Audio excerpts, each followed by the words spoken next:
মাছের মাথা দিয়ে এইভাবে একবার মোচার ঘন্ট করে দেখুন। প্রথমে মোচাটা কিভাবে ছাড়াতে হয় সেটা আমি খুব ছোট্ট একটা ভিডিওর মাধ্যমে দেখিয়ে দিচ্ছি। এখানে প্রথমে সামনের দিকের মোচাটা একটু শুকিয়ে এসেছে, আমি ভিতর দিকটা নেব। তো আমি এটা খুলে খুলে যে ভিতরের দিকটা দেখছেন, এটা কিন্তু খুব পরিষ্কার। মোচার যেভাবে ছাড়াতে হয়, মোচার এই যে নৌকা মতন ভিতরে যে সাদা অংশটা থাকে, এটা ফেলে দিতে হয়। আর এই যে শক্ত ডাঁটিটা রয়েছে মাথায় এলিয়েন্টের শিরের মতন, ওটা ফেলে দিতে হয়।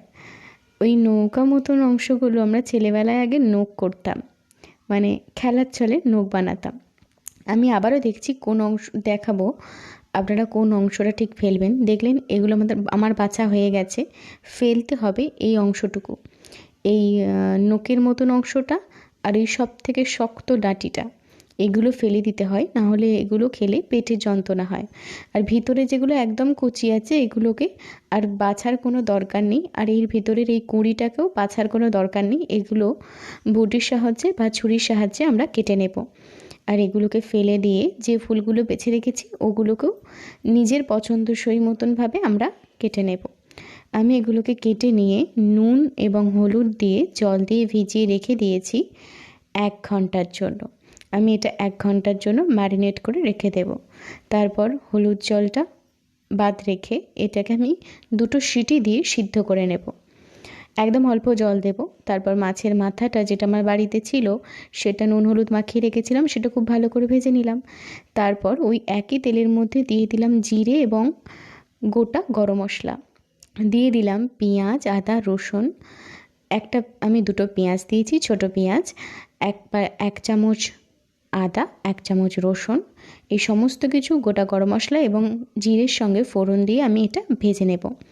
একটা টমেটো দিয়ে দিলাম, দিয়ে এই টমেটোটা তেলের সঙ্গে ভেজে নেব। এর সঙ্গে দিয়ে দিলাম অল্প একটু নুনটা দিলাম যাতে টমেটোটা গলে মশলা কষাটা আমার খুব ভালো হয়। এরপরেই আমি দিয়ে দিলাম জিরে গুঁড়ো এবং ধনে গুঁড়ো, দিয়ে এই সব কিছু একসঙ্গে আমি কষে নেব। আমি আবারও বলবো, মশলা যত ভালো করে কষাবেন তত কিন্তু রান্নার টেস্ট ভালো হবে।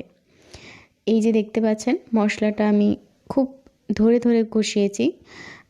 প্রথমে আমার মাছ ভাজতে গিয়ে একটু অন্যমনস্ক হয়ে গেছিলাম, কড়াটা পুড়ে গেছে। যাই হোক, এবার আমি দিয়ে দিলাম লঙ্কা গুঁড়ো, দিয়ে দেব এর মধ্যে হলুদ গুঁড়ো, পরিমাণ মতন এগুলো দেবেন, আপনারা যেরকম খান ঝাল সেরকমই দেবেন। তারপর দিয়ে দিয়েছিলাম অল্প একটু চিনি গুঁড়ো দিয়ে এগুলো ভালো করে আবারও কষিয়ে নেব। আমার মশলা কষানো প্রায় কমপ্লিট। এবার এর মধ্যে একটু জল অ্যাড করব। মশলা কষানো হয়ে গেছে, এর মধ্যে জল দিয়ে দিয়েছি, দিয়ে দিলাম সিদ্ধ করে রাখা ছোলা এবং সিদ্ধ করে রাখা আলুটাও দিয়ে দেব। আপনারাও ছোলা দিতে পারেন, কারণ মোচার সঙ্গে ছোলাটা দিলে খুব ভালো লাগে। এটা তো আসলে মোচা দিয়ে আমি ঘন্ট বানাবো, সেখানে একটু ঝোল ঝোল থাকবে, সেখানে কিন্তু এই আলু আর ছোলা দিলে খুব ভালো লাগে। ভাতের সঙ্গে কিন্তু আর কোনো কিছুরই প্রয়োজন হবে না। এরপর আমি মোচাটা যেটা ভাপিয়ে রেখেছিলাম সেটা আমি অ্যাড করে নিচ্ছি। অ্যাড করা হয়ে গেলে আমি এটাকে খুব ভালো করে কষিয়ে নেব।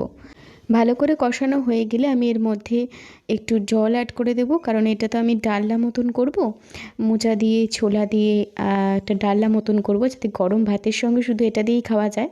মাছের মাথাটাও ভেঙে এর মধ্যে অ্যাড করে দিলাম। আপনারা যদি মোচাটা তরকারি রাখেন তাহলে এত বেশি জল দেওয়ার দরকার নেই। তারপর এগুলোকে খুব ভালো করে নাড়িয়ে চাড়িয়ে আমি এটা কিছুক্ষণের জন্য চাপা দিয়ে ভালো করে ফুটিয়ে নেব। খুব ভালো করে এটা ফুটিয়ে নেব, কিছুক্ষণের জন্য ঢাকা চাপা দিয়ে রেখে দিলাম। আমার ভিডিওটা ভালো লেগে থাকলে অবশ্যই আমার এই ছোট্ট চ্যানেলটিকে সাবস্ক্রাইব করে অল নোটিফিকেশান অন করে রাখবেন। আমার চ্যানেলটি একদম নতুন, আপনার সঙ্গে থাকলে আমার খুব ভালো লাগবে। তারপর আমি এই ফুটন্ত মোচার ডালনার মধ্যে দিয়ে দিলাম গরম মশলা, 1 চামচ ঘি দিয়ে আমি এটাকে আবারও চাপা দিয়ে কিছুক্ষণের জন্য রেখে দেব। দিয়ে তারপর আমি গরম গরম ভাতের সঙ্গে সার্ভ করব। আপনারা এই রেসিপিটা একবার বাড়িতে চেষ্টা করে দেখুন। আশা করি সবাই কিন্তু আঙুল চেটে পুটে খাবে। মাছের মাথা দিয়ে, ছোলা দিয়ে, আলু দিয়ে মোচার ঘন্ট, আপনারা এইভাবে ঘন্ট বা ডালনা বানিয়ে খান। আশা করি খুব ভালো লাগবে আপনাদের এই রেসিপিটা। কেমন লাগলো আমাকে কমেন্ট করে জানাতে একদমই ভুলবেন না। ভালো থাকবেন, ধন্যবাদ।